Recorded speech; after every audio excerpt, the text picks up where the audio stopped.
All right, welcome back. As I mentioned a little earlier, Dow is going berserko today, up 1,000. Really good jobs numbers. Maybe we're going to start seeing a bump back in the economy, but let's hope we don't have another bump in COVID cases. I hope not. Bitcoin's hanging in there well, and everyone wants the same thing with their portfolio. They want to make $1 billion, but we're joined by $1 million guest right now. Joins us usually on Wednesday, but today it's Friday, a little double duty. Zen Sams joins us, and she's an actress, a model, supermom, philanthropist. She's got so many things. But the main thing is she's back in New York. So close, but still so far away. I can hear you. How are you? Not you yet. I'm good, John. How are you? So I guess we're really seeing, the separation of generations right now. Unfortunately, the COVID attacked the baby boomers and the older generation. This middle generation, we're fighting. We change our lives in a whole different way. Telecommuting, televisioning, all these different things. We're changed. And I think we're kind of really seeing the next generation and what they're about. And I'm hoping that we can get back to normal, and I'm hoping these riotous, looting people who are protesting will have a change in their ways, or that generation's in trouble. Is this going to change everyone forever, Zen?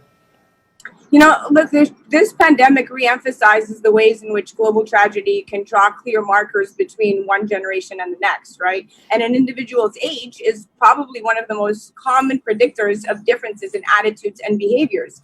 So what we see our children doing today, that offers valuable insight, okay?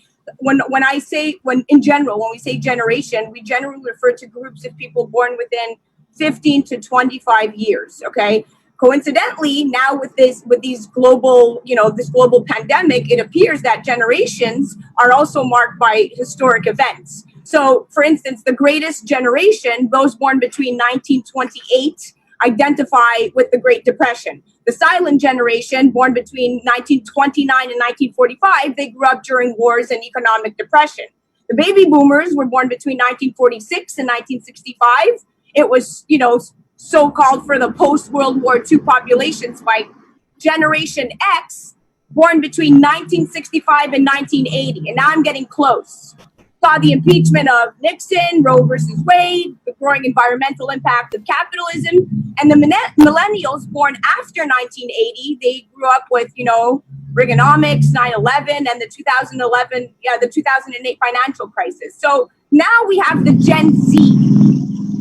Oh, sorry. Boy, what are you starting your Holly outside? What's happening? I know, sorry, that's what you get when you're outside on your balcony. Now, Generation Z, which is born between 1997 and 2012. So we're talking about our 7 to 22-year-olds, okay? This is an important generation who many are already struggling with adolescence. Now they have to add COVID-19 to the mix. So this is believed to be, particularly tough on this teenage portion that is missing out on coming of age moments. My stepdaughter, Carly, graduated, didn't have prom, sports participations, graduation, heading to college. Slightly older ones feel that they're missing out on career opportunities. So you have a huge generation right now that is being impacted in ways that we don't know if they can or will ever recover from back to what they knew was normal. So many of the Zs, the Generation Zs, I call them the Zs, they're questioning and rethinking their standards for success and what's possible for them to achieve in their lives, because now the playing field just got erased and remapped. So teenagers and college students have amplified, they have this amplified innate developmental motivation that makes it hard to isolate at home. They're not cut out for that. And it's just the way that they've been born and raised in the world that we lived in, pre-COVID-19. So coronavirus will define the next generation, which is starting to be defined as Generation C. Okay. I'm not sure what this will, I'm not C sure that. As in, you mean like C as in COVID? Like C, Gen C?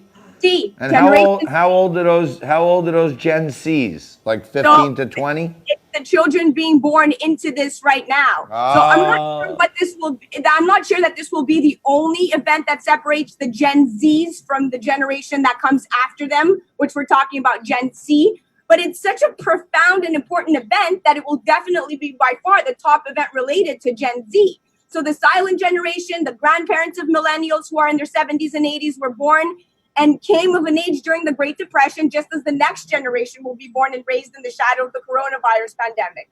No doubt. And Now, Zen, let me ask you something. Aside from being an actress and a model and a stunt woman and all philanthropist, businesswoman, entrepreneur, all that other stuff, how do you always figure out these very clever outfits with like one shoulder different than the other? Sometimes you got the flaring shoulders. I mean, are there any special places that our viewers can go and find some of the cool stuff that you wear on the show? I have many clothing companies that sponsor me. And so I've been getting this question a lot, whether it's, Zara sending me clothing or Raimi Brooke or, one of these bigger companies. I'm going to post it on my website. So you can just go to zensams.com, and next week, all of the little snippets of the outfits I've worn literally during pandemic, I'm going to post, and you can put a direct link to how you can purchase it and buy it. That will beautiful. Answer all of your questions. Maybe when all this crap is over, we could do the, the Zen Sam's pandemic trunk show at the studio. You could roll out your line of pandemic wear. Joseph at Forbes, we have a common friend. Remember Joseph? Yeah. He just came up with his own men's line called Porto. And it's kind of like a feel-good, at-home line that you could lounge, and perfect for pandemic. But it's for men. Maybe I'll give him some inspiration and he can come up with one for me. But we should get him back on and talk about this. Yeah, well, why doesn't he give me some pandemic wear at home? I mean, I'm wearing under the table, shorts, sweatpants or something. I need some pandemic wear. And I don't know if you saw this chart. I was doing a little technical charting before. I saw someone put a really clever chart on where like usage of different things went up. And it just turns out that if you're looking at the chart, alcohol went like from February to now, like off the chart. Like you can't even up there. And wearing bras went down like a rocket ship. Like as fast as alcohol went up, bras went down. Yeah. And sweatpants was on a rocket shot like alcohol. So most people, it sounds like the main things that are happening here in the pandemic are you got a lot of people sitting home in this lounging, but you still want to look good. Like this is cotton. This is from like a store called Cotton On, and it's literally a cotton tank top that extends into the arm, and then it just has this. Under this, I'm wearing I'm literally dressed up in sweats. So my pandemic wear is like I could convert this and run outside, and I still look okay, or take a remote media call and still look fabulous, or at least I hope I do. Wow. Well, I was going to say, I'll second that notion. You look fabulous. You always look fabulous. And when you come on Liquid Lunch, it's always fabulous to have you. Thank you so much, my darling. And I look forward to seeing you soon.